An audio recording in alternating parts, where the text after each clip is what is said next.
அதிமுக கூட்டணியில் தொகுதி பங்கீடு ஒப்பந்தமானது இன்னும் சற்று நேரத்தில் கையெழுத்தாக இருக்கிறது. இந்த நிலையில் கட்சிகளுக்கு ஒதுக்கப்பட்டுள்ள தொகுதிகள் குறித்த விவரங்கள் வெளிவந்திருக்கின்றன. அந்த வகையில் பாஜகவுக்கு 27 தொகுதிகள், பாமகவுக்கு 18 தொகுதிகள், அமமுகவுக்கு 11 தொகுதிகள் என கூறப்பட்டிருக்கிறது. அது தொடர்பான அந்த அண்மை செய்தியை தொடர்ந்து பார்த்து வருகிறோம்.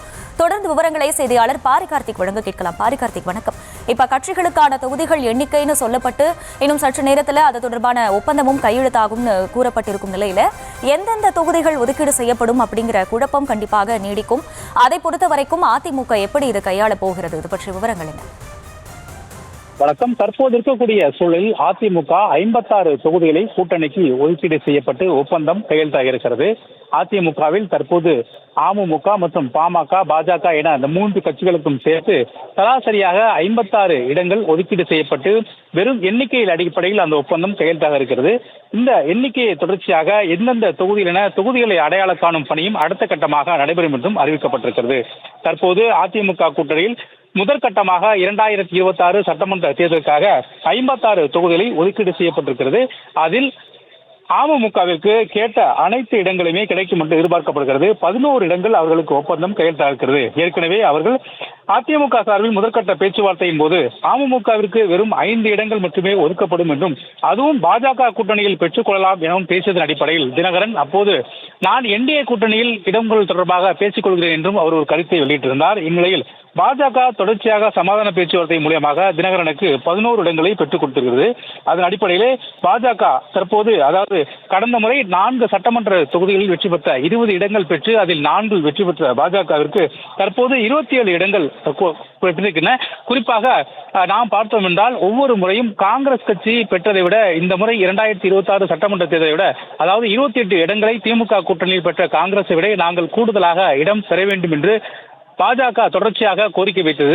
இந்நிலையில் அந்த பேச்சுவார்த்தையானது கடும் இழுபறியை சந்தித்தது. இந்நிலையில் தற்போது 27 இடங்கள் பாஜகவிற்கு ஒதுக்கீடு செய்யப்பட்டு அதற்கான ஒப்பந்தமும் மத்திய அமைச்சர் பியூஷ் கோயல் தலைமையில் கையெழுத்தாக இருக்கிறது. எம்ஜிஆர் மாளிகையில் இந்த ஒப்பந்தங்கள் கையெழுத்தாக இருக்கின்றன. இதுவரை 56 தொகுதிகள் ஒப்பந்தம் கையெழுத்தாக இருக்கிறது. கடந்த நாடாளுமன்ற தேர்தலின் போது இது 23 இடங்களை பெற்ற பாமக அதில் 5 இடங்களில் மட்டும் வெற்றி பெற்றது என்பது குறிப்பிடத்தக்கது. அதே போல பாஜகவை பொறுத்த வரைக்கும் கடந்த முறை 20 இடங்கள் பெற்று அதில் 4 இடங்களில் வெற்றி பெற்றார்கள். இந்நிலையில் கடந்த முறை முதல் முறையாக அமமுக என்ற ஒரு கட்சி துவங்கி தற்போதுதான் அவர் அதிமுகவுடன் கூட்டணி சேர்ந்திருக்கிறார். அதிமுகவிற்கு எதிராக கட்சியை துவங்கி அதிமுகவை மீட்போம் என கட்சி துவங்கிய தினகரன் முதல் முறையாக 9 வருடங்களுக்கு பிறகாக அதிமுக அலுவலகம் வந்து ஒப்பந்தம் கையெழுத்தாக இருக்கிறது. இதன் மூலம் 11 தொகுதிகள் அவர் கேட்க இருப்பதாகவும் தொடர்ச்சியாக தகவல் கூறிய நிலையில் அந்த 11 தொகுதிகளுமே ஒப்பந்தம் கையெழுத்தாக இருக்கிறது. இதுவரை 56 தொகுதியை அதிமுக கூட்டணி தனது ஒப்பந்தத்தில் கையெழுத்தாக இருக்கிறது. மேலும் தொடர்ச்சியாக எந்தெந்த தொகுதிகள் என்பது அது குறித்து பின்னர் பேசுவார்கள் என்று எதிர்பார்க்கப்படுகிறது. தற்போது அந்த பேச்சுவார்த்தை நடைபெற்று வருவது குறிப்பிடத்தக்கது. ஏனென்றால் ஒரே இடங்களை அதிக அளவு, அதாவது சராசரியாக அதிமுக வலுவாக இருக்கக்கூடிய தொகுதிகள் அமமுக கேட்பதாகவும், அதே போல வட மாவட்டங்களில் அதிமுக வலுவாக வெற்றி வாய்ப்புள்ள தொகுதிகளை பாமக கேட்பதாகவும் சொல்லப்படுகிறது. அதே போல தென் மாவட்டங்களில் மற்றும் மேற்கு மண்டலங்களில் பாஜக தொடர்ச்சியாக அதிமுக வலுவாக இருக்கக்கூடிய இடங்களை கேட்பதாகவும் சொல்லப்பட்ட நிலையில் இந்த கூட்டணி பேச்சுவார்த்தைக்கு பிறகு, அதாவது அதிமுகவிற்கு இந்த 3 கட்சிகளுமே வலுவாக இருக்கக்கூடிய கட்சிகளாக அமையும் என்று எதிர்பார்க்கப்படுகிறது. ஏனென்றால் கடந்த இடைத்தேர்தலின் போது அதிமுக நிலையாக நின்று அந்த 5 வருடத்தை முழுமையாக ஆட்சி செய்ததற்கு அடிப்படை முக்கியமான காரணம் பாமகவுடைய வாக்குகள். எனவே அந்த வாக்குகள் அடிப்படையில் தான் அவர் 5 ஆண்டுகள் இடைத்தேர்தலின் போது வெற்றி பெற்று தினகரன் பிரித்த அந்த எம்எல்ஏக்களுக்கு பிறகாக நடந்த இடைத்தேர்தலில் அப்போது பாமக பக்கபலமாக நின்று அவருக்கு வெற்றி வாய்ப்பை உறுதி செய்து அதன் அடிப்படையிலே அந்த அதிமுகவுடைய 5 ஆண்டு ஆட்சி காலத்தை அவர் நிறைவேற்றினார். அதே போல தொடர்ச்சியாக பாஜகவுடனான அந்த கூட்டணி என்பது 2021 தேர்தலின் போது பாஜக மற்றும் அதிமுகவுடனான கூட்டணியின் போது 4 இடங்களில் வெற்றி பெற்றாலும் அதற்கு பிறகாக நடந்த 2024 நாடாளுமன்ற தேர்தலின் போது 11 இடங்களில் பாஜக 2ஆம் இடத்தை பெற்றது. திமுக முதலிடத்தையும் கிட்டத்தட்ட 11 இடங்களில் முக்கியமாக இருக்கக்கூடிய தென் மாவட்டங்கள் மற்றும் மேற்கு மாவட்டங்களில் 2ஆம் இடத்தை வெற்றிக்கு அதிகமாக நெருங்கி சராசரியாக ஒரு தொகுதியில் 1 லட்சம் முதல் 2 லட்சம் வாக்குகளை கூட 39 தொகுதியில் பாஜக பெற்றது. எனவே இதன் காரணமாக ஒருவேளை பாஜக மற்றும் அதிமுக இணைந்திருந்தால் அப்போதே நாம் ஒரு குறிப்பிடத்தக்க வெற்றி, கிட்டத்தட்ட 15 தொகுதிக்கு மேல் எளிதாக வெற்றி பெற்றிருக்கலாம் என்று கூட அப்போது கருத்துக்கள் சொல்லப்பட்ட நிலையில் தற்போது அந்த கூட்டணி 2026 சட்டமன்ற தேர்தலுக்கு இணைந்திருக்கிறார்கள். பாஜக தொடர்ச்சியாக அதிமுகவுடனுடைய அந்த கூட்டணி பேச்சுவார்த்தையின் போது பல்வேறு கட்டங்களாக நடத்தியது என்பது குறிப்பிடத்தக்கது. மேற்கு மற்றும் தென் மாவட்டங்களை குறிவைத்து அதிக இடங்களை கேட்பதாகவும் அந்த இடங்கள் எல்லாம் அதிமுக வலுவாக இருக்கக்கூடிய இடங்கள் என கூறப்பட்ட நிலையில் கோவில்கள் அதிகமாக இருக்கக்கூடிய நகரங்களையும் பாஜக சார்பில் கேட்கப்பட்டதாகவும் சொல்லப்பட்டது. இந்நிலையில் அந்த ஒப்பந்தம் கையெழுத்தாகி தற்போது 27 இடங்கள் அவர்களுக்கு ஒதுக்கீடு செய்யப்பட்டிருக்கிறது. காங்கிரஸ் திமுக கூட்டணியில் 28 இடங்களை பெற்ற நிலையில் கடந்த தேர்தலை பெற்ற விட கூடுதலாக 3 இடங்கள் பெற்று 28 இடங்களை பெற்றுவிட்டு காங்கிரஸை விட நாங்கள் வலிமையாக இருக்கிறோம், தமிழகத்தில் காங்கிரஸை விட மிகுந்த வலிமையாக இருக்கிறோம். கடந்த 2024 நாடாளுமன்ற தேர்தலின் போதே நாங்கள் 10% மேல வாக்கு பெற்று அதை நிரூபித்திருக்கிறோம். எனவே எங்களுக்கு காங்கிரசுக்கு திமுக கூட்டணி ஒதுக்கியதை விட கூடுதலாக ஒதுக்க வேண்டும் என்று பாஜக சார்பில் கோரிக்கை வைத்தது. கடந்த தேர்தலில் 2024 நாடாளுமன்ற தேர்தலின் போது நாங்கள் அனைத்து இடங்களிலும் தனியாக நிறுத்தி அந்த எண்ணிக்கையை நாங்கள் உறுதி செய்திருக்கிறோம். எங்களுடைய சதவீதத்தை நாங்கள் தமிழ்நாடு மக்களுக்கு மட்டுமல்ல ஒட்டுமொத்த இந்தியாவுக்குமே காட்டியிருக்கிறோம். சராசரியாக 2% இருந்த பாஜகவுடைய வாக்கு தற்போது 10.6% என்று உயர்ந்திருக்கிறது. எனவே எங்களுக்கு கூடுதலாக இடம் வேண்டும் என்றும் அதிமுகவிடம் அவர்கள் தொடர்ச்சியாக கோரிக்கை வைத்த நிலையில் தற்போது 27 இடங்கள், அதாவது காங்கிரஸ் வாங்கிய இடங்களை விட ஒரு இடங்கள் குறைவாக 27 இடங்கள் பெற்றிருக்கிறார்கள் பாஜக. அதே நேரம் பாஜக நேரடியாக 27 இடங்களில் பெற்றாலும் கூட பாஜகவுடன் ஒரு சில கட்சிகள் கூட்டணியில் சேர்ந்திருக்கிறது. நேரடி உள் கூட்டணி என்ற அடிப்படையில் ஒரு சில கட்சிகள் பாரிவேந்தர் அதே போல ஏசி என்பது உள்ளவர்களெல்லாம் பாஜகவுடன் கூட்டணியில் சேர்ந்திருக்கிறார்கள். அவர்களெல்லாம் தாமரை சின்னத்தில் நிற்பதற்கான வாய்ப்பு இருக்கிறது. எனவே அந்த தாமரை சின்னத்தை இந்த 27 இடங்களில் தான் தரப்போகிறார் என்பதும் ஒரு கேள்வியாக இருக்கிறது. பாஜக நேரடியாக அதிமுகவில் கூட்டணி வைத்தாலும் பாஜகவுடனான கூட்டணி வைக்கக்கூடிய ஒரு சில சிறிய கட்சிகள் இருக்கிறது. அந்த கட்சிகள் எல்லாம் குறிப்பாக பாரிவேந்தருடைய கட்சி, ஏசி தர்மத்தினுடைய கட்சி, இது போன்ற ஒரு சில கட்சிகள் இருக்கிறார்கள். ஃபார்வர்ட் பிளாக் உள்ளிட்ட இந்த கட்சிகள் எல்லாம் நேரடியாக அதிமுக கூட்டணி இல்லாமல் பாஜகவுடைய பின்புலத்தில் அவர்களோடு உள்கூட்டணி என்ற அடிப்படையில் இருக்கிறார்கள். எனவே அவர்களுக்கும் சராசரியாக ஒரு இடங்கள் கொடுக்கும் பொழுது அந்த 27 இடங்களில் தான் பிரித்துக் கொடுக்கிறார்களா, அதற்கும் கூடுதலாக அதிமுகவிடம் கேட்க இருப்பார்களா என்பது இந்த தொகுதி பட்டியல் வெளிவந்த பிறகு முழுமையாக விவரம் தெரியும். தற்போது இருக்கக்கூடிய சூழலில் 27 இடங்கள் பாஜகவிற்கு ஒதுக்கீடு செய்யப்பட்டிருக்கிறது. பாமகவுடனான தொடர்ச்சியாக கூட்டணிக்கு பிறகு 18+1 அடிப்படையில் தற்போது ஒப்பந்தம் கையெழுத்தாகிறது. 18 இடங்கள் சட்டமன்றமும் 1 இடங்கள் ராஜ்யசபா என 18+1 என்ற அடிப்படையில் ஒப்பந்தம் கையெழுத்தாக இருக்கிறது. அந்த ஒரு இடத்திலும் அன்புமணி ராமதாஸ் அவர்கள் வேட்பாளராக நியமிக்கப்பட்டு வெற்றி பெற்றிருக்கிறார் என்பது குறிப்பிடத்தக்கது. 18 இடங்களும் வட மாவட்டங்களில், குறிப்பாக அனைத்து 11 மாவட்டங்கள் இருக்கக்கூடிய வட மாவட்டங்களில் அதிக இடங்களில் 18 இடங்களும் அவர்கள் கேட்டு பெறுவார்கள் என்று சொல்லப்படுகிறது. சென்னையிலிருந்து கிருஷ்ணகிரி வரை பாமக வலுவாக இருக்கக்கூடிய அந்த 11 மாவட்டங்களில் அவர்கள் இடங்கள் கேட்பார்கள் என்பது சொல்லப்படுகிறது. அதே போல கடந்த 2024 நாடாளுமன்ற தேர்தலின் போது பாமக மற்றும் பாஜக என 2 கட்சிகளும் கூட்டணி இருந்தது. இந்நேரம் 3 கட்சிகளுமே இணைந்திருக்கிறார்கள். அதிமுக ஒரு அணியாகவும், அமமுக ஒரு அணியாகவும், பாஜக மற்றும் பாமக ஒரு அணியாகவும் கடந்த தேர்தல் இருந்த நிலையில் தற்போது அவர்கள் அனைவருமே, அதாவது இந்த 3 பேருமே ஒன்று சேர்ந்திருக்கிறார்கள்.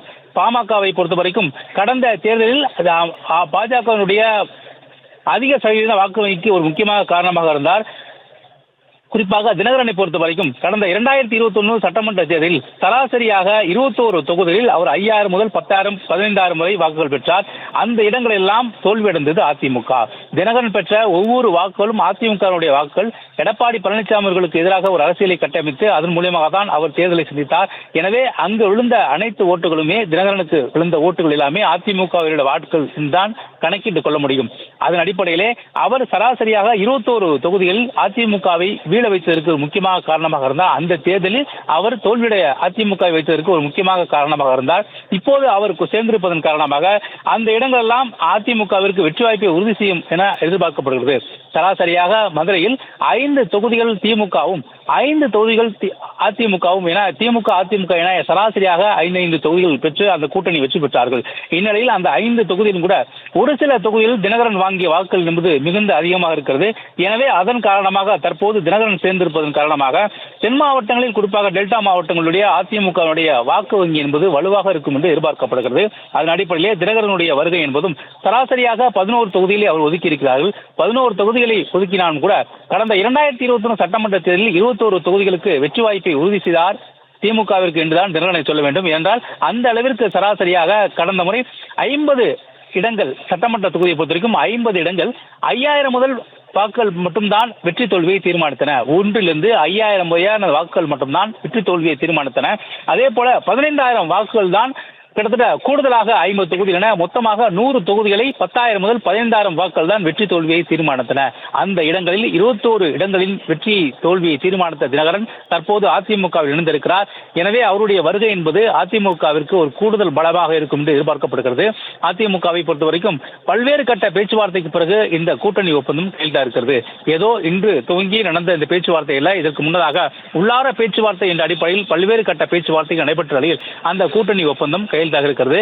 சராசரியாக பாஜகவிற்கு கடந்த முறை 20 தொகுதிகள் ஒதுக்கிய நிலையில் தற்போது 28, பாமகவிற்கு கடந்த முறை 23 தொகுதிகள் ஒதுக்கிய நிலையில் அவர்களுக்கு 18, அதே போல புதிதாக வந்த அமமுகவிற்கு 11 இடங்களும் என ஒதுக்கீடு செய்யப்பட்டு மொத்தமாக 56 தொகுதிகளை அதிமுக தனது ஒப்பந்தத்தில் கையெழுத்தாக இருக்கிறது. அதே போல கூடுதலாக இன்னும் சில கட்சிகள் இருக்கின்றன.